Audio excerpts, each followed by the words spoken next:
हे कृष्ण करुणा सिंधु दीनबंधो जगतपते गोपेश गोपी कांता राधा कांता नमस्तुते तप्त कांचन गौरांगे राधे वृंदावनेश्वरी वृषभानुसुते देवी प्रणमामि हरिप्रिये वाञ्छाकल्पतरुभ्यश्च कृपा सिन्धुभ्य एव च पतितानां पावनेभ्यो वैष्णवेभ्यो नमो नमः। श्री कृष्ण चैतन्य प्रभु नित्यानंद श्री अद्वैत गदाधर श्रीवासादि गौर भक्त वृंद। बोलिए प्रेम से श्यामा रामचंद्र की, अयोध्या राम लला की, पवन सुत हनुमान की, गंगा मैया की, धरती मैया की, अपने अपने गुरु महाराज की जय जय सीताराम। जब गिरिराज जी को गोवर्धन को परिक्रमा करके और भोग लगा रहे हैं, जैसे हैं गिरिराज जी तैसे अन्न की कोट, मगन भय पूजा करे नर नारी बर छोट। जैसे कह रहे हैं कि जैसे गिरिराज जी कितना ऊंचे हैं, उसी प्रकार से अन्न का भंडार भी है। सभी वृंदावनवासी अपना अपना घर से बहुत सारे पकवान बना करके लाए थे भोग लगाने के लिए, और जब रखे हुए थे तो सखा ने कहे कृष्ण से, कृष्ण तू तो कहते थे कि गिरिराज जी भोग लगाएगा और भोग नहीं लगा रहे हैं। तो कहा कि एक बार ध्यान कीजो करो गिरिराज जी का और भोग लगाएंगे। सभी आंखें बंद किए। उसी समय प्रभु ने, भगवान कृष्ण ने विशाल रूप धारण कर लिए और सभी भोग को ग्रहण करने लगे। और जब देखे तो भगवान तो अनेकों रूप हैं, फिर वहां पर थे तो सब आंखें खोले तो जितना भी भोग थे, जितना भी पकवान थे, वो सब ग्रहण कर लिए हैं। तो भगवान के तो ग्वाल बाल सब सखा थे, सखा में चलते हैं, जैसा मन है वैसा कहते हैं। तो कहने लगे कृष्ण तू कहते थे कि हमारा भगवान केवल भाव के भूखे हैं, और आज हमने देख रहे हैं कि सामग्री के भी भूखे हैं। इंद्र के जब भोग लगाते थे तो जितना भी सामान थे वो नहीं पाते थे, और तुम्हारा भगवान ने सब पा लिए, क्योंकि बच्चा का बुद्धि था। और जब वो सब बच जाते थे तो हम सब खाते थे, मौज उड़ाते थे, आनंद लेते थे, पर अब हम क्या खाएंगे। तो इस प्रकार से भगवान ने कहा कि एक बार जयकार मनाओ, बोलिए प्रेम से गोवर्धन गिरिराज की। एक बार जयकार मनाओ जोर से। और फिर जब ये मनाया तो जितना भी भोग सामग्री था वो सब प्रकट हो गए, वहां पर सब सामने आ गए। तो इस प्रकार से बहुत मनुष्य कहते हैं कि एक बार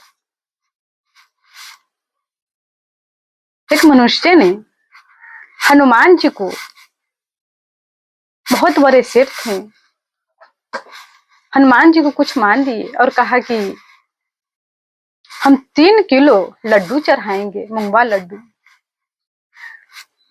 तो फिर 3 किलो लड्डू लाए, पुजारी को कहा कि भोग लगा दीजिए। पुजारी ने कहा कि अभी मंदिर में बहुत भीड़ है, अभी बहुत प्रतीक्षा करना पड़ेगा, या जब भोग लगते हैं तो गेट बंद कर देते हैं। तो कहा कि जब तक हम गेट बंद करेंगे तो बहुत भक्त दर्शन से वंचित हो जाएगा, बहुत और भीड़ बढ़ जाएगा। इसीलिए हनुमान जी को नाम लेते हुए और वो पंडित ने सारा प्रसाद को बांट दिए। जब बांटने लगे, कहा कि जय हनुमान जी, जय हनुमान जी। सबको एक लड्डू देने लगे।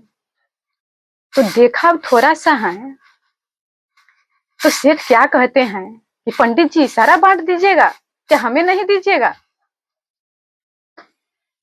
तो पंडित जी का मन में आया कि ये तो हनुमान जी के नाम पर लाए हैं, फिर अपना लिए सोच रहे हैं।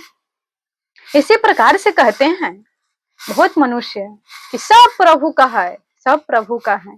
प्रार्थना करते हैं, तन मन धन सब है तेरा, स्वामी सब कुछ है तेरा। तन मन धन सब है तेरा, स्वामी सब कुछ है तेरा। प्रार्थना कर लिए और जब प्रार्थना हो जाते हैं, भगवान का स्तुति हो गया, तो बाहर निकलते हैं।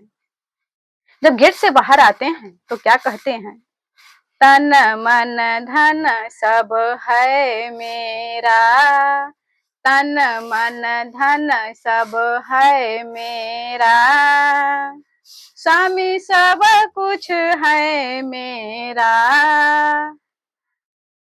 सब कुछ है मेरा, अपना पर मान लेते हैं।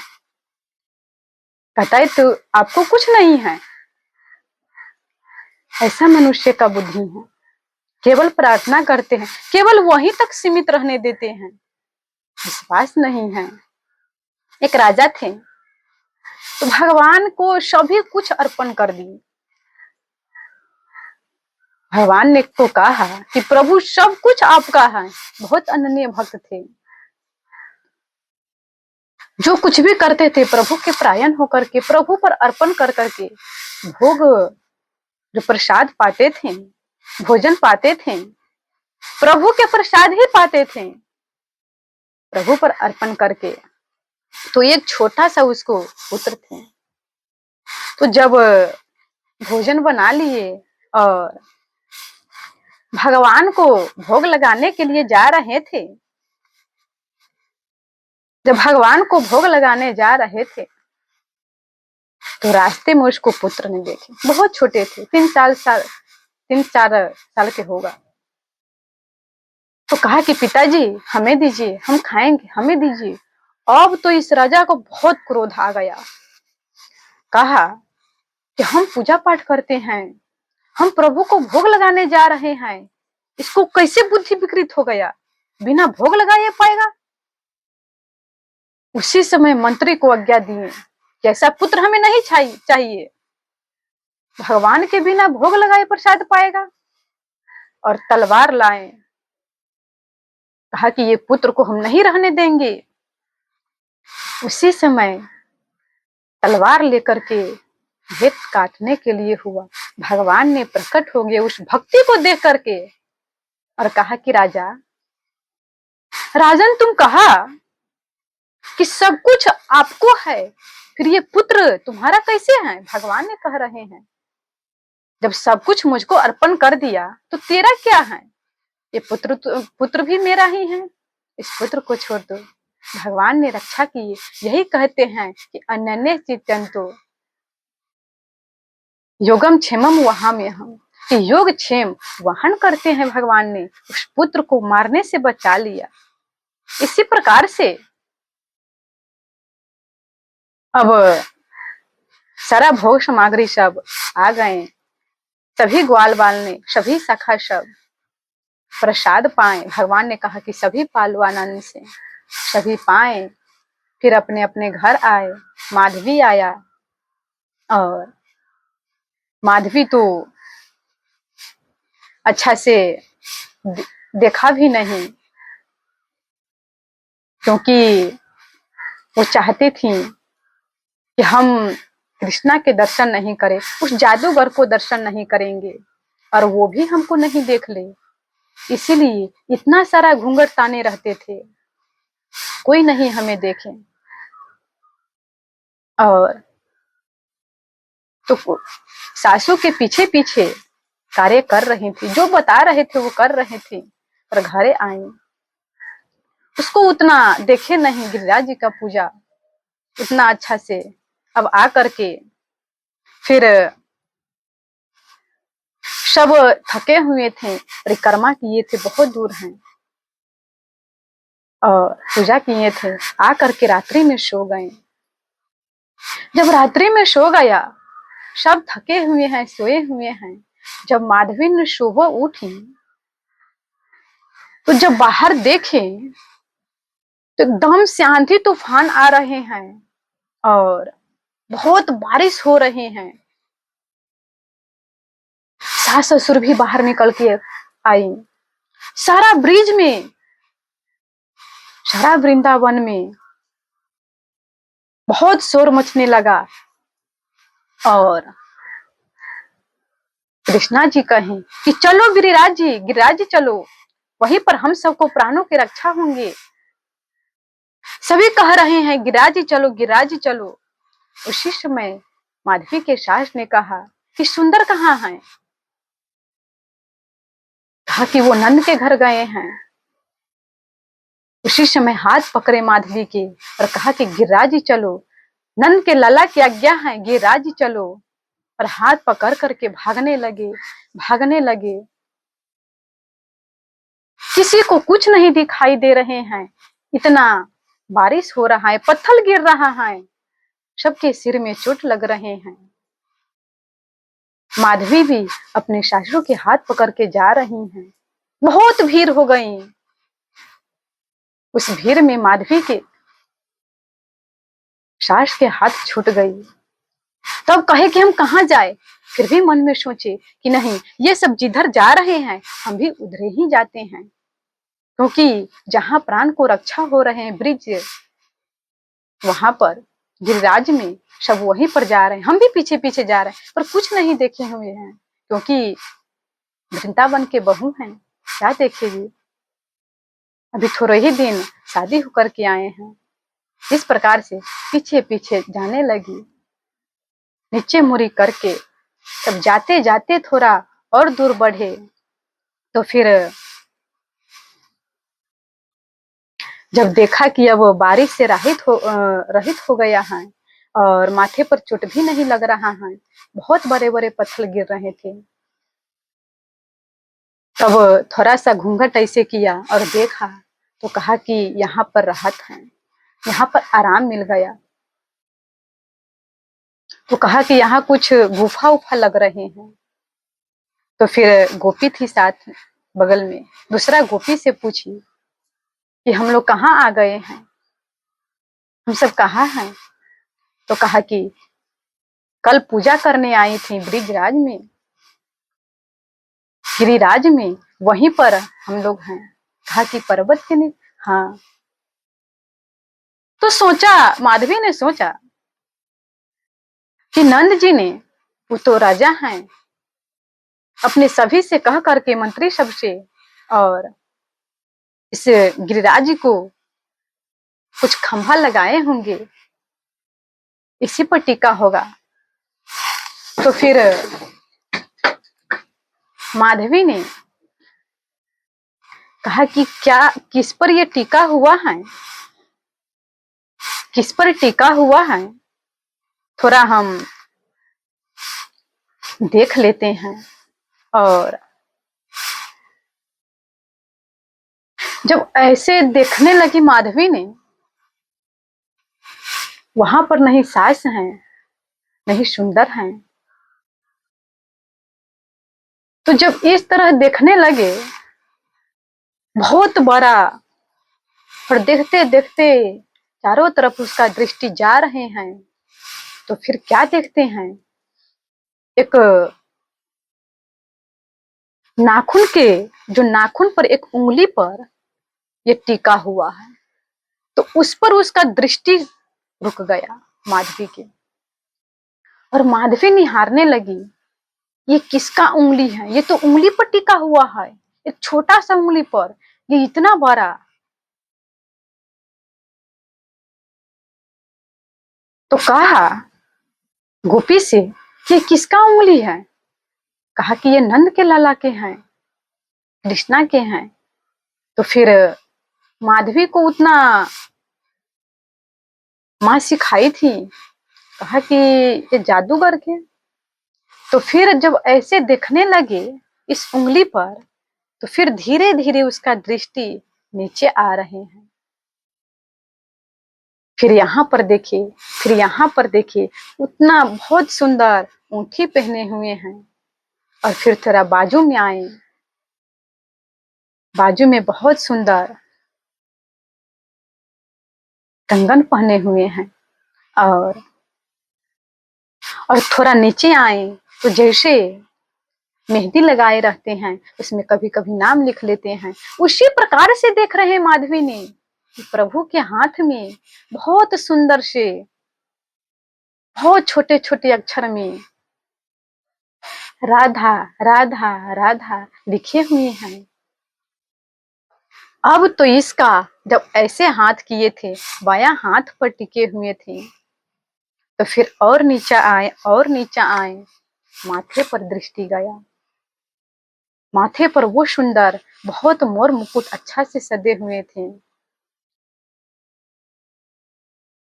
कमल जैसे नेत्र, कानों में कुंडल, इस प्रकार से तुलसी के माला पहने हुए थे, बहुत सुंदर हार पहने हुए थे। अब तो देख करके इसको भी जादू चल रहे हैं, अब ये भी विभोर हो रहे हैं। तो जैसे कहा है कि प्रभु सच्चिदानंद हैं, भगवान का शरीर भी दिव्य है। भागवत में है कि सच्चिदानंद रूपायन विश्वत्यादि हेतवे, कि प्रभु ही इस जगत को उत्पन्न करते हैं, पालन करते हैं, लय करते हैं, सृष्टि को नाश कर देते हैं।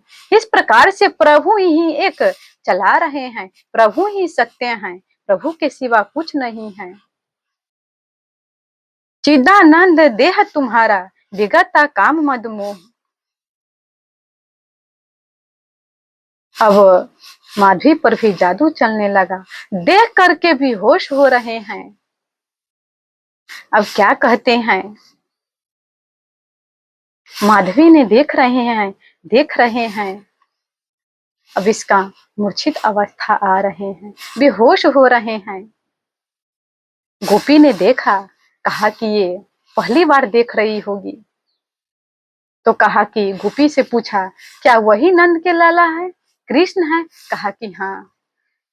बहुत चिकार करके रोने लगे, बहुत रोने लगे, और क्या कहने लगे, माँ तू हमें यही शिक्षा दी है, तूने कैसा शिक्षा दिया माँ, हमें प्रभु से दूर कर दिए। भरत जी कहते हैं, सीता हमारा सियापति सेवकाहे, सोहरि लीन्हे मातु कुटिलाहे। सोहरि लीन्हे मातु कुटिलाहे, माँ तूने कैसा हमें ज्ञान दिया, हमें उस प्रभु से दूर कर दिया। इतना सुंदर रूप, इतना सुंदर कमल जैसे नेत्र, इतना सुंदर कपोल।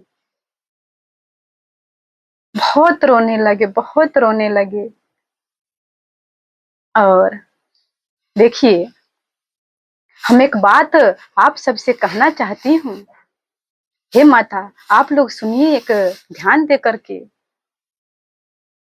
जब आप बच्चों के ज्ञान दे रहे हैं, तो अभी छोटा सा बच्चा रहते हैं और उसको समझ में नहीं आते हैं कि हमें क्या ज्ञान दे रहे हैं, वो ग्रहण कर लेते हैं। पर बड़ा होता है तब उसको समझ में आते हैं कि हमें क्या ज्ञान दिया है। तो माँ क्या कहती है कि हमारा बात नहीं मान रहे हैं। क्या भरत जी बात माने अपनी माँ को त्याग दिए, कुटिलता कहा। उसी प्रकार से क्या आपको मानेगा? इस संसार में किस लिए आए हैं? प्रभु को पाने के लिए आए हैं। प्रभु से प्रेम करने के लिए आए हैं, पर माँ कितना गलती करती हैं, अपने बच्चे को संत से, प्रभु से दूर कर देते हैं। और माता बालक बोला वही उदर भरे सोई धर्म सिखा, वही केवल उदर भरने को सिखाता है। माता अपने बच्चे को आत्महत्या कर रहे हैं तो कहेगा क्या माँ अपने बच्चे को आत्महत्या कर रहे हैं? अगर थोड़ा सा छोटा सा बालक रहते हैं तो छिला जाता है या थोड़ा सा घाव लग जाते हैं तो माँ बार बार उस घाव को लेप लगाते हैं, कब ठीक हो जाए, कब ठीक हो जाए। गिर जाते हैं, गोद में ले लेते हैं, हृदय से लगा लेते हैं, पर वही माँ अपने बच्चा को आत्महत्या कर रहे हैं तो कहेगा कि हम आत्महत्या कर रहे हैं, हम अपने पुत्र के लिए तो अच्छा चाहते हैं, ज्ञान दे रहे हैं। आप क्या ज्ञान दे रहे हैं? केवल संसारी भोग भोगने के लिए? ये आत्महत्या नहीं है तो क्या है? जब उसका मृत्यु होगा, संसार में फंसेगा, संसार में फंस करके संसार में ही उलझ जाएगा। जब उसका मृत्यु होगा तो कहाँ जाएगा? नरक में जाएगा। न जाने क्या क्या उसको कष्ट मिलेगा। थोड़ा सा फोड़ा हो गया तो आपको इतना दर्द हुआ, पर उस नरक में आपको मालूम है कितना कष्ट दिए जाते हैं। इसी प्रकार से अपने बच्चे को इस आत्महत्या से बचा लीजिए और संत से, गुरुदेव से, प्रभु से जोड़िए, क्योंकि उसका अभी जैसे अपने बच्चे को खुशी देखना चाहते हैं, आगे के लिए सोचिए।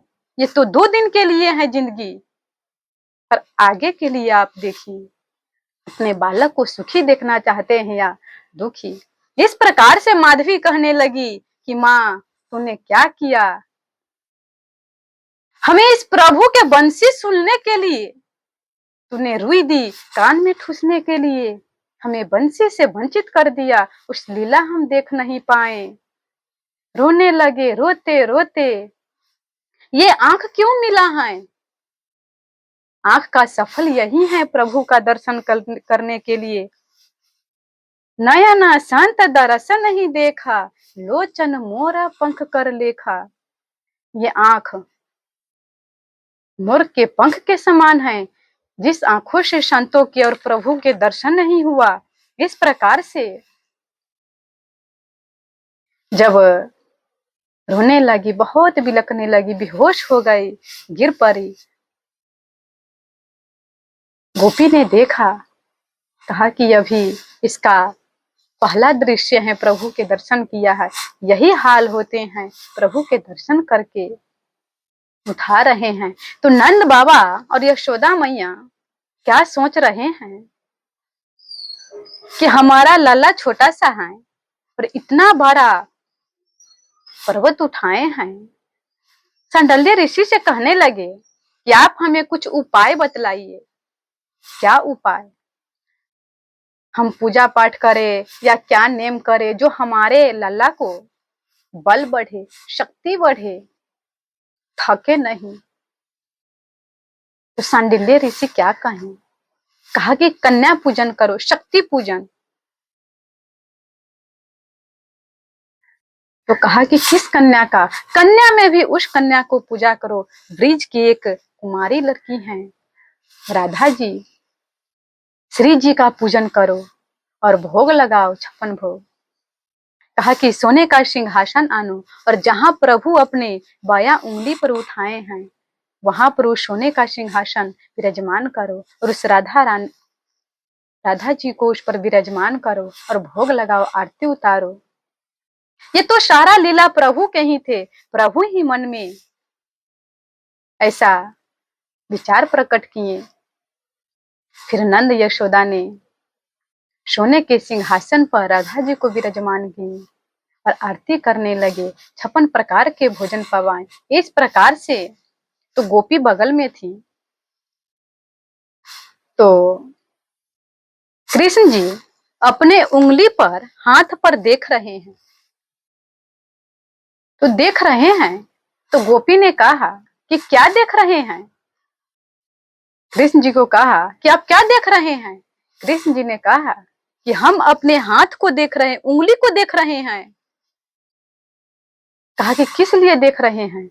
हम ये देख रहे हैं कि हमारा हाथ में कितना बल है, कितना शक्ति है। तो गोपी ने कहा कि आप अपने भक्तों के अहंकार नहीं रहने देते हैं, तो आपका भक्त भी आपको अहंकार नहीं रहने देगा। देखिए, भक्तों का अधिकार होता है, जो प्रेमी भक्त हैं उसका अधिकार होता है ये बोलने का। तो कहा कि कैसे कह रहे हैं। कहा कि ये जो शक्ति है आपका, ये राधा जी का है। तो कहा कि लो, उठाए हैं हम और शक्ति राधा जी के हैं। कहा कि हाँ। कहा कि ये शक्ति राधा जी का है। कहा कि कैसे। गोपी ने कहा कि हम आपसे पूछ रहे हैं, ये बतलाइए, क्या राधा जी और आप अलग हैं। कहा कि नहीं। राधा जी में कौन बसा है। कहा कि हम। और आप में कौन बसा है। राधा जी। तो आप ये बतलाइए, राधा जी में जब आप बसे हैं तो किस तरफ आपका अधिकार है। तो कहा कि हमारा दया अंग में। कहा कि दया में। हाँ। तो फिर कहा कि आप में राधा जी बसे हैं। हाँ, बसा है। तो राधा जी आपको शरीर में किस तरफ विराजमान है। तो कहा कि हमारा बयां में। तो कहा कि बयां में बसा है। हाँ। तो कहा कि किस हाथ से उठाए हैं गिरिराज जी। कहा कि बायां हाथ से। कहा कि देखो, हम हार गए, तुम जीत गए, भगवान ने कह दिया। तो फिर कहते हैं, कह रहे हैं, कृष्ण जी कहते हैं, कहूँ माखन का बल बढ़ियो, कछु माखन का बल बढ़ियो, कछु गोपन करियो सहाय। कछु माखन का बल बढ़ियो, कछु गोपी करियो सहाय। श्री राधा जी के कृपाते मैंने गिरिवर लियो उठाए। श्री राधा जी के कृपाते मैंने गिरवर लियो उठाए। इस प्रकार से कह रहे हैं कि ये राधा जी के ही शक्ति हैं, राधा जी के कृपा हैं। इस प्रकार से जब माधवी माधवी को माँ ने शिक्षा दी कि बेटी, वो जादूगर है, किसी को नहीं, उसको दर्शन नहीं करना, उसको देखने नहीं देना, सब भाव में बह जाते हैं, पागल हो जाते हैं। तो माधवी जब आई, अपने सास को पगली कह रही थी, अपने ससुर को पगली कह रही थी, ये सारा ब्रिज पागल है, ऐसे कह रही थी। पर आज वो स्वयं पागल हो गए हैं। क्या कहते हैं, कितना सुंदर भाव है। ये सारा पागल खाना है, ये सारा पागल खाना है, यहाँ पागल आते जाते हैं, अपना अपना कहने वाले सब पागल बनकर जाते हैं। और कह रहे हैं कि कोई पागल है धन दौलत का, कोई पागल बेटे नारी का, सच्चा पागल वही है, सच्चा पागल वही है, जो पागल बांके बिहारी का। जो पागल बांके बिहारी का। मैं भी पागल, तुम भी पागल, सारे पागल, पागल पागल हो गए पागल। हमारे बिगड़े दिमागों में, हमारे बिगड़े दिमागों में भरे अमृत के लक्ष्य हैं। हमें पागल ही रहने दो, हम पागल ही अच्छे हैं। हमारे बिगड़े दिमागों में भरे अमृत के लक्ष्य हैं। हमें पागल ही रहने दो, हम पागल ही अच्छे हैं। इस प्रकार से माधवी भी आज पागल हो गई और प्रभु के प्रेम में दिन रात रो रही हैं। क्या सुंदर है, क्या ये मनमोहना है। हम भी थोड़ा दिन आगे से प्रभु को दर्शन किए रहते। जब शादी होकर के आई थी तो सुंदर ने माधवी को सुना रही थी प्रभु के कथा, तो नहीं सुनते थे। सास सुनाते थी, नहीं सुनती थी। पर आज वही माधवी सास से, माँ जी कैसे लीला हुआ है, कल्याण नाग का कैसे हुआ है, ये कैसे हुई है, हमें बतलाओ ना। इस प्रकार से एक मिनट भी मुंह नहीं बंद रहते हैं, प्रभु के लीला सुनते रहते हैं और सुनाए। पति आते हैं गाय चरा करके, सुंदर से पूछते हैं कि आज कौन सा लीला हुआ है, प्रभु कौन से लीला कर रहे हैं। इस प्रकार से बहुत पूछने लगी। और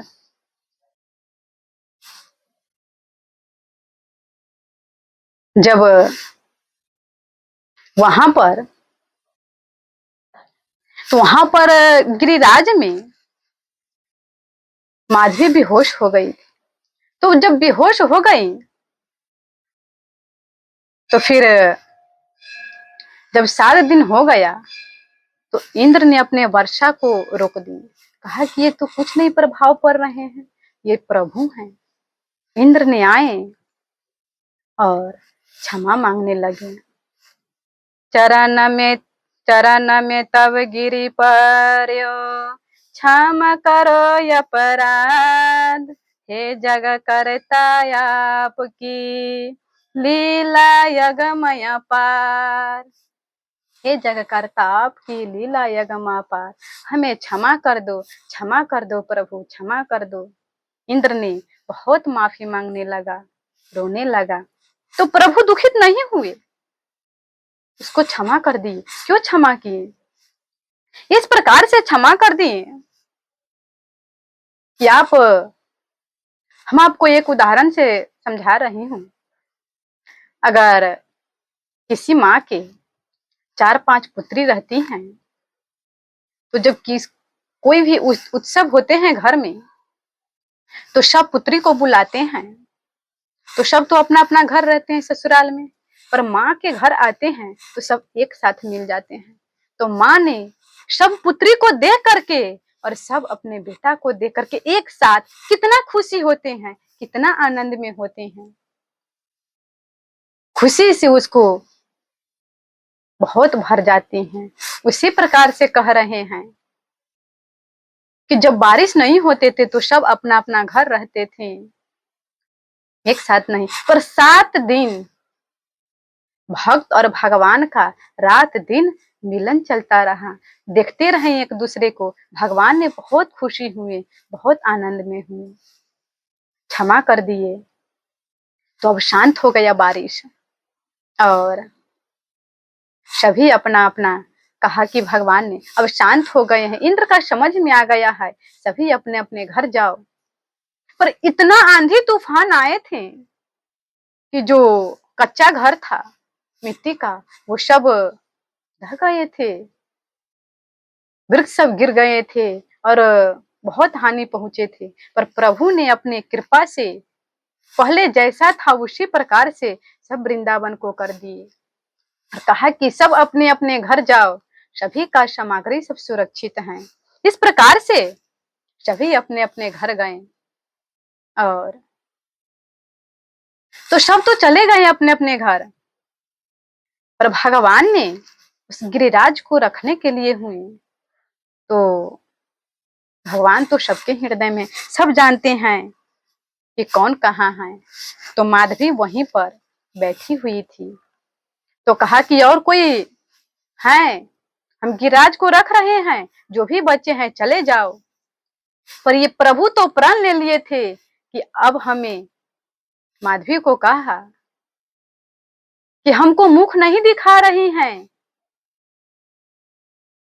हमारा मुख दिखने के लिए तरसेगी। बैठी हुई थी, भगवान ने इस तरफ घूमे हैं और कह रहे हैं कि निकल जाओ, घर जाओ, हम गिरिराज को रख रहे हैं, नहीं सुन रहे हैं। कृष्ण ने कहा कि हम कह रहे थे सुंदर को कि वास्तव में ये बहिरी हैं, पर वो नहीं माने, वास्तव में ये बहिरी ही हैं, नहीं सुन रही है। कहा कि ओ बहिरी, हम ये गिरिराज रख रहे हैं, अपने घर जाओ। तो फिर बहुत कहने पर चेतना जागृत हुई माधवी को, और माधवी को चेतना जागृत हुआ, बहुत रोने लगा, बहुत रोने लगी और जा करके चरणों में गिर गई, बहुत माफी मांगने लगी। कहा कि क्षमा कर दो प्रभु, हम क्षमा कर दो, हम आपके नहीं पहचान सके, हम आपके नहीं पहचाने हैं, हमें क्षमा कर दो। बहुत रोने लगी, पर प्रभु अपने दृष्टिपात नहीं कर रहे हैं, नहीं देख रहे हैं। बहुत रो रही हैं, रोए जा रही हैं, रोए जा रही हैं। कहा कि चले जाओ अपने घर। कहा कि हम नहीं जाएंगे, इस वियोग से अच्छा हम इस पर्वत में चप करके मर जाएंगे। कहा कि अपने घर जाओ। कहा कि हमें क्षमा कर दो, बहुत हमने अपराध कर दिया। तो भगवान ने कह रहे हैं, ये जो अवसर हैं हम एक बार देते हैं किसी का, एक बार दरवाजा ठकठकाते हैं, पर दुर्भाग्य है वो बार बार दरवाजा ठकठकाते हैं, बार बार आते हैं। पर अवसर एक बार आते हैं, एक बार दरवाजा खोला तो खोला, नहीं तो सदा के लिए चल जाते हैं। हमने एक बार तुमको मौका दिया पर तुमने गवा दिया। ये अपना पर लाइए, आप लोग सोचिए, ये मनुष्य जीवन भगवान करे कि सभी मनुष्य को एक बार अवसर देते हैं। ये मनुष्य शरीर दिए हैं, प्रभु को पालो, अपने कल्याण कर लो, ये इस जन्म मृत्यु से छूट जाओ, इस दुख से वंचित हो जाओ, दुख से छुटकारा पालो। फिर भी हम लोग क्या करते हैं, प्रभु को वाणी नहीं मानते हैं, तो ये अवसर को खो देते हैं। तो 84 लाख योनि में भटकते रहो, भटकते रहो। इस प्रकार से माधवी को कह रहे हैं कि माधवी, भगवान ने अभी भी नहीं देख रहे हैं। माधवी तो भगवान को दर्शन कर लिए, पर प्रभु नहीं देख रहे हैं, उस समय मुंह नहीं दिखाई थी। तो भगवान ने कहा कि कलयुग में जन्म लेना पड़ेगा। कहा कि प्रभु हमें इतना बड़ा दंड, कलयुग में जन्म लेना पड़ेगा। कलयुग में तो बहुत भिखारी मनुष्य सब रहते हैं, कोई पूजा पाठ नहीं करते हैं, किसी का बुद्धि अच्छा नहीं रहता है। कहा कि हाँ, उस समय तुमको जन्म लेना पड़ेगा, और क्या। तो माधवी सोच में पड़ गई। कहा कि सोचो मत, उस कलयुग में बहुत सारे भक्तगण प्रकट होंगे, और जो भक्त है उसको रास्ता दिखलाएंगे। भगवान कह रहे हैं कि उद्धव जी सूरदास के रूप में प्रकट होंगे, वाल्मीकि जी तुलसीदास के रूप में, और प्रहलाद जी नामदेव और कबीर जी 2 रूप में आए हैं, और स्वयं राम जी रामानंदाचार्य के रूप में, लक्ष्मण जी रामानुचार्य के रूप में, और अग्निदेव वल्लभाचार्य के रूप में आएंगे। इसी प्रकार से राधा कृष्ण दोनों मिल करके चैतन्य महाप्रभु सभी भक्तों को दिखाने के लिए कि ऐसा भक्ति करो, सभी को मार्ग दिखाने के लिए। पर हमने सोचा कि जो भी है सब पुरुष हैं, पर स्त्री में कोई नहीं है, स्त्री को मार्ग कौन बताएगा। तो इसीलिए अब आप जाओ कलयुग में और सभी स्त्री को मार्ग दिखाना, और कहना तुम्हारा माध्यम से सभी को गौरव बढ़ेगा कि एक स्त्री होते हुए भी प्रभु को प्राप्ति करेगा। स्त्री का भी अधिकार है प्रभु के प्राप्ति करने का, पर आज बहुत मनुष्य बहन लगाते, कहते कि स्त्री नहीं प्राप्ति करने का योग्य है। पर ऐसा नहीं, भगवान कहे हैं कि ए स्त्री पुरुष चराचर कोई, जो प्रेम से भजते हैं वो मेरा प्यारा है। तो भगवान ने कहा,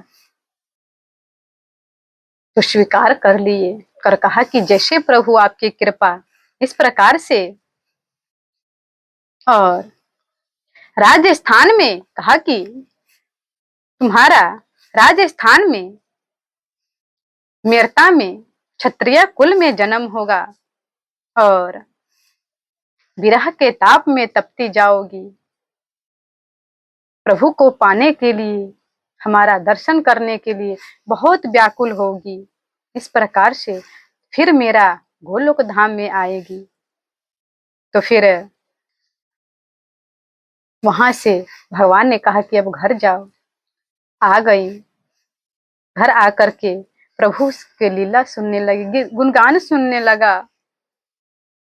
सास ससुर से कुछ तो देखी नहीं थी प्रभु के लीला, और एक गिरिराज पूजन देखी थी तो वो भी अच्छा से नहीं देखी, घूंघट ताने थी। तो फिर सास ने कहते हैं, जब ससुराल आई शादी होकर के, तो सास कहती थी, बहू आज कृष्ण आने वाले हैं, दीप जला दो, आरती के थाल सजा दो, आरती उतारेंगे, प्रभु आएगा, जल रख दो, प्रभु अगर अवसर पड़े तो चरण भी धोएंगे, इसी माह आज आने वाला है। तो कहती थी कि हमें तबीयत खराब है, हम किसी तरह से बहाना मार करके चले जाती थी। पर अब क्या है, सास के कहने से पहले एक दीप जलाते थे, पर जिस दिन सुनते थे कि इस गली से कृष्ण जी आएगा गाय चरा करके, तो दिवाली मनाते थे। जैसे दिवाली में पूरा घर को साफ करते हैं, पूरा घर दीप जलाते हैं, उसी प्रकार से माधवी ने पूरा रोड को फूल से सजाती, दीप लगाती, तो फिर दीप से सजाती और जानती तो इतना खुशी में, आनंद में, और प्रभु को फूल बरसाती, आरती उतारते, पर प्रभु सबको देखते, जितना भी गोपी जन सब थे, पर माधवी के तरफ नहीं देखते थे। माधवी व्याकुल हो जाती थी, बहुत दुखी हो जाती थी। इसी तरह से ये लीला 3 वर्ष तक चला, और 3 वर्ष के बाद एक बहुत बुरा संवाद सुना। क्या सुनते हैं, जब माधवी ने घर से निकल करके आई तो देखे तो सास माथा पिट पिट करके रो रहे हैं, ससुर को देखे रो रहे हैं, सुंदर को देखे व्याकुल होकर के रो रहे हैं। तो कहा कि क्या हुआ है आप लोगों का, क्यों रो रहे हैं? कहा कि दुआ देखो, हमारा कृष्णा को कोई ले जा रहा है, अक्रूर नाम का ये कोई आया है, और कहते हैं कि ये यशोदानंद का लाला नहीं है, ले जा रहा है। अब तो माधवी सुने, वहीं पर से दौड़ गई और कहती है कि रोको, रोको उस प्रभु का, रोको, नहीं जाने दो। सास ने कहा कि नंद यशोदा, नंद राजा हैं, जब राजा नहीं रोक पाए तो हम एक भिखारी क्या कर सकते हैं। माधवी ने दौड़ी, जब तक गई तब तक रथ पर बैठ चुकी थी, और थोड़ा आगे निकल गए थे, देखा तो गोपी जन सब रथ के नीचे सोए हुए हैं, रथ को रोके हुए हैं, और जितना भी गाय सब थे बहुत रो रहे हैं कि अब हमें किसको दर्शन करेंगे, किसको हम इसके हाथ से चरने जाएंगे। बहुत रो रही हैं, बहुत रो रही हैं गोपी सब। प्रभु ने रथ से उतर करके एक एक गोपी को उठाते हैं, मनाते हैं और कहते हैं कि हम आएंगे, हम दोबारा आएंगे एक दिन। इसी आश पर प्रभु ने चले गए, और बहुत इसी आस पर सब टिके हुए हैं और कहते हैं कि उसी आस पर प्रभु आएंगे। गिन रहा है, सब बहुत रो रहे हैं, और प्रभु आएंगे, परसों आएंगे, परसों कह के बरसों बीत गए।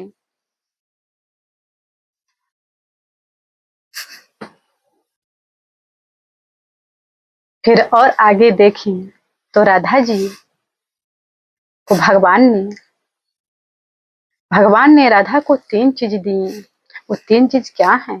अपने मुकुट दिए, वंशी दिए और काली कमली दी। तो कोई ने पूछा कि आप तो अपने वंशी को कभी नहीं छोड़ते थे, आप अपने वंशी को कभी नहीं छोड़ते थे, फिर आज अपने हाथों से वंशी दे रहे हैं राधा को। एक बार राधा जब चुरा लिए थे वंशी को तो अब तो व्याकुल हो गए थे, पर आज क्यों दे रहे हैं? कहा कि इस वंशी से हम राधा को पुकारते थे, पर वहां हम कौन राधा को पुकारेंगे, इसीलिए ये वंशी हम राधा को दे रहे हैं। और ऐसा कह करके भगवान ने चले गए। माधवी ये सारा लीला देख रही थी, आंसू बहाए जा रहा है, बहुत रो रही हैं। और जब माधवी से सहा नहीं गया, हृदय फट गया, बहुत रोने लगी। जब देखा कि अब हमें सहा नहीं जाएगा, असहम हो गई, तो कहा कि अब हमें जिंदा नहीं रहना है। यमुना तट चली गई और कूदने के लिए हुआ, कहा कि हम डूब के मर जाएंगे।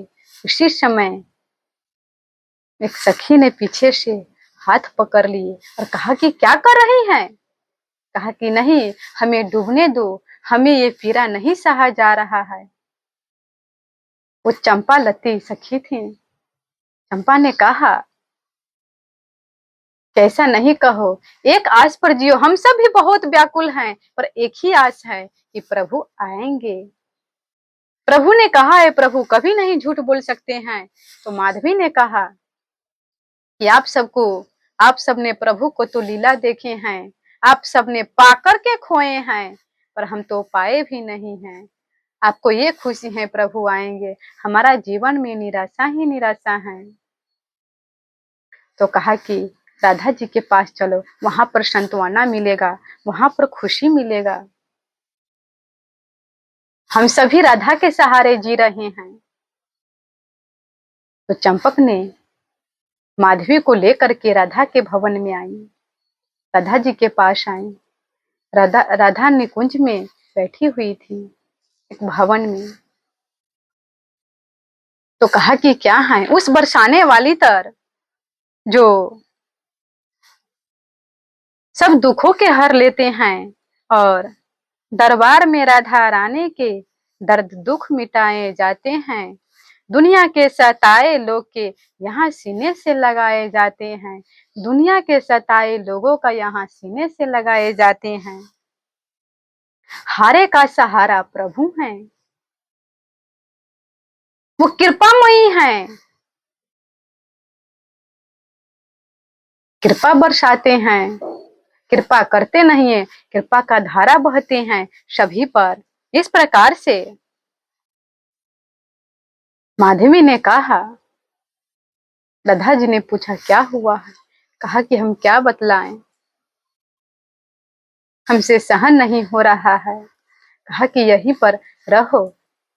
और इस तरह से सब सखी सब है, इसमें थोड़ा प्रभु का हम है तुम्हारे साथ। तो फिर क्या कही माधवी ने कि हे राधा जी, हे श्री जी, आप तो अभी हम आपके साथ किसी तरह जीवन काट लेंगे, पर हमें याद वो आ रहे हैं, कलयुग में हम कैसे रहेंगे, हम अकेले जीवन कैसे काटेंगे, कहीं कलयुग के प्रवाह में न बह जाएं। और जो इतना बुद्धि भ्रष्ट रहते हैं, कहीं हम बह गए तो राधा जी ने चंपा की तरफ देखे, कहा कि चंपक जी, राधा जी। राधा जी ने कहा कि हमारा आज्ञा मानो या निवेदन सुनो। कहा कि नहीं राधा जी, हमें आज्ञा दो, माधवी के साथ तुमको भी जाना पड़ेगा कलयुग में और इसको सहायता करना होगा। विरह के पीड़ा में तुम साथ देगी। चंपक लती के चंपक से के आंखों से आंसू बहने लगे झरझर। कहा कि हम भी उस कलयुग में जाएंगे। तो फिर एक खुशी थे कि नहीं, हमारे राधा रानी ने आज्ञा किए हैं, ये कोई बड़ी बात नहीं है। और फिर माधवी बहुत दुखित हो गई। कहा कि हाथ जोड़ लिए राधा रानी के सामने और कहा कि ऐसे गलती, हमारे अपराध के लिए इसको दंड न दे। ये कौन सा अपराध किया है? कहा कि नहीं, जब तक तुम्हारा, राधा जी ने कहा कि जब तक आपको विरह के पीर रहेगा तब तक ये आपको सांत्वना देगी और आपको साथ रहेगी। जब विरह का ये विरह समाप्त हो जाएगा तो फिर ये अपने धाम में आ जाएगी। इसी तरह 100 वर्ष तक ये लीला चला। बहुत वियोग में रही, सभी तपते रहे। तो फिर ये प्रभु तो चले गए। तो फिर नंद यशोदा ने कहे कि एक बार चलो अपना लाला से मिल लेते हैं। तो कहा कि अगर कोई जानेगा तो बहुत भीड़ लग जाएंगे, सब जाएंगे। इसीलिए नंद यशोदा बहुत वृद्ध हो गए हैं, 200 वर्ष के हैं। अपने हाथ में लाठी ले लिए, दोनों जाने लगे। जाते जाते वहां पर पहुंचे और जब यशोदा मैया ने और नंद बाबा ने द्वारका जाने लगे, जब पास में आई तो देखा बहुत सारा भीड़ है कन्हैया से मिलने के लिए, बहुत सारा भीड़ है। ये दोनों तो बहुत वृद्ध हो गए हैं। एक ने कहा कि कहाँ जा रहे हो इतना भीड़ में, नहीं जा होगा, लौट जाओ। कहा कि नहीं, एक बार हमें दर्शन करा दो, इस कान्हा से एक बार दर्शन करा दो, हमें सिर्फ अलगे से हम देख लेंगे, हम लौट जाएंगे, पर एक बार हमें दर्शन करा दो। जब कान्हा नाम सुने तो कहा कि यहाँ पर कान्हा नहीं बुलाते हैं, यहाँ पर तो द्वारकाधीश हैं, प्रभु हैं, राजा है यहाँ का, यहाँ पर कान्हा नहीं बुलाते हैं। कान्हा तो वृंदावन में बुलाते थे, कान्हा माता पिता बुलाते थे, उसका नंद यशोदा ने बुलाते थे। जब ये सुना, नंद यशोदा के आंखों से झरझर आंसू गिरने लगे और नंद बाबा ने कहा कि वही अभागा नंद हैं और वही अभागिनी यशोदा हैं, इसको खो दिए हैं। कहा कि आप, उसी समय कहा कि प्रभु को आज्ञा दो द्वारकाधीश को कि नंद यशोदा आए हैं। कहा कि नहीं, हम अलग से दर्शन करके चले जाएंगे। नहीं कहो, क्या मानने वाला है? नहीं मानेगा। उसी समय कहा कि मंत्री को आज्ञा दिए, जल्दी प्रभु को कहो, रथ भेजेगा, बहुत आदर सत्कार से ले जाएगा। इसी प्रकार से सूचना पहुंचते पहुंचते प्रभु के पास पहुंचा सूचना और कहा कि हे द्वारकाधीश, प्रभु चरणों में प्रणाम किए। मंत्री ने कहा ब्रिज से कोई 2 दंपति आए हैं, बहुत वृद्ध हैं और कहते हैं कि हमें कान्हा से मिलवा दो। कहा कि कौन है? अपना नाम बता रहे हैं, नंद यशोदा। अब तो सुन करके कृष्ण जी को स्तब्ध रह गए, बहुत चिल्ला उठे और सिंहासन छोड़े, कूद पड़े सिंहासन पर से। उसी समय पैदल आने लगा।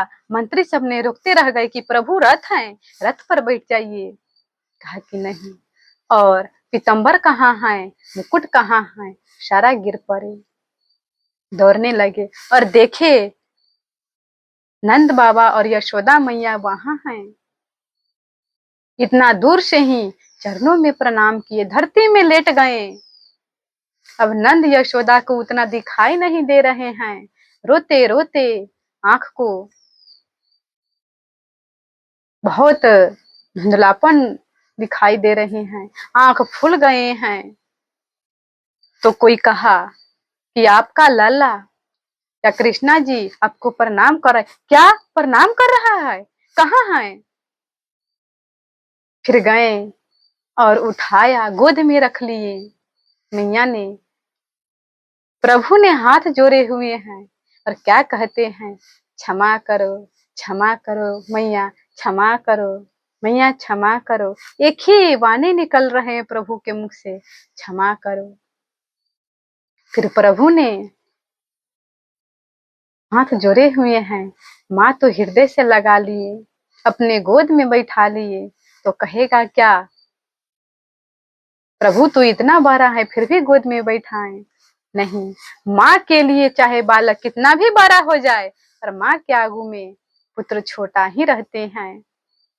बहुत स्नेह किए, जैसे छोटा सा बालक को स्नेह कर रहे हैं। इस प्रकार से प्रभु ने मंत्री को आज्ञा दिए और प्रभु ने मंत्री को आज्ञा दी, कहा कि रथ को बुलवाओ।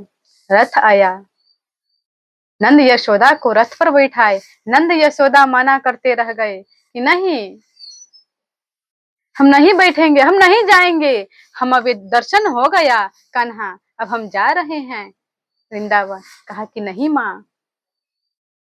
ले गए भवन में और पहली बार देवकी से और यशोदा को मिलन हो रही हैं। दोनों एक दूसरे के तरफ बढ़े प्रणाम करने के लिए। क्या भाव है! यशोदा कहते हैं नहीं, आप बड़े हैं, आप कन्हैया का माँ हैं। देवकी कहते हैं नहीं, आप माँ हैं। यशोदा कहते हैं मैं तो एक धाई माँ हूँ, एक पालन करने वाली हूँ। कुछ दिन के लिए आपने हमें सेवा करने के लिए दिए थे। बहुत एक दूसरे को प्रेम बढ़ रहे हैं, रो रही हैं। और फिर भवन में ले गई यशोदा मैया को। रुक्मिणी जी प्रणाम किए, आशीर्वाद दिए। कलिंदा और जितना भी 60,000 थे सभी को आशीर्वाद दिए। कहा कि जुग जुग जियो, तेरा सुहाग सदा रहे। तो फिर ज्यादा दिन नहीं रहे, नंद यशोदा आ गए वृंदावन। जब वृंदावन आए तो सबको अब पता लगे कि नंद यशोदा द्वारकाधीश गए हैं। अभी भी प्रभु उतना ही प्रेम करते हैं हम लोगों से। कहा कि चलो हम सभी प्रभु को दर्शन करेंगे। तो सब सखी मिल करके राधा जी के पास गईं। राधा जी को कहा, राधा जी कहा कि हम नहीं जाएंगे, आप सब जाओ। बहुत आग्रह किए, कहा कि नहीं चलो सखी। बहुत आग्रह करने लगे तो कहा कि हम जाएंगे पर हम प्रभु को दर्शन नहीं करेंगे। इसी तरह चले गए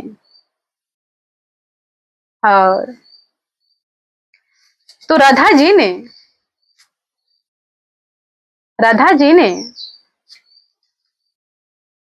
एक भवन में सो गई और कहा कि तुम सब जाओ दर्शन करने के लिए प्रभु का। जब सब सखी भवन में गए, वहां पर रुक्मणी जी थे। कहा कि आप कौन हैं? कहा कि हम सब वृंदावन से आए हैं। सखी सबने कहा हम सब वृंदावन से आए हैं। बहुत आदर सत्कार किए और बहुत आदर सत्कार किए। रुक्मणी जी ने बहुत अच्छा से भोजन पवाए। कहा कि राधा कहाँ है? राधा को हमें दर्शन करा दो। कहा कि वहां पर है। बहुत वियोग में सोती नहीं है, पर अब थोड़ा थोड़ा झपकी आ रही, नींद आ रहा है। कहा कि हम जगाएंगे नहीं, हमारा पास नहीं लाओ, हम ही उसको दर्शन करेंगे। रुक्मणी जी गईं और प्रेम से अलग से ही देख रहे हैं, आंख से आंसू झर रहे कि यही प्रेमी है प्रभु का। यही प्रेमी है। कहा कि हाँ, इसी का नाम इतना ले रहे हैं प्रभु। जब प्रभु ने रात में सोते थे तो एक बार रुक्मणी ने देखा कि जब रात्रि में पानी पीने के लिए उठी तो प्रभु की आंख से आंसू झरझर गिर रहे हैं और राधा राधा नाम जप रहे हैं। कहा कि इस समय किसका नाम ले रहे हैं? साहस नहीं हुआ पूछने का, नहीं पूछे प्रभु से। और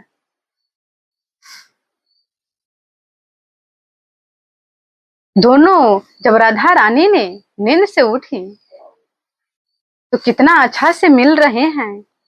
श्री राधा रुक्मणी ऐसी भेटी, जैसे बहुत दीनन बिछड़ी, जैसे एक बाप की बेटी, एक स्वभाव एक दो,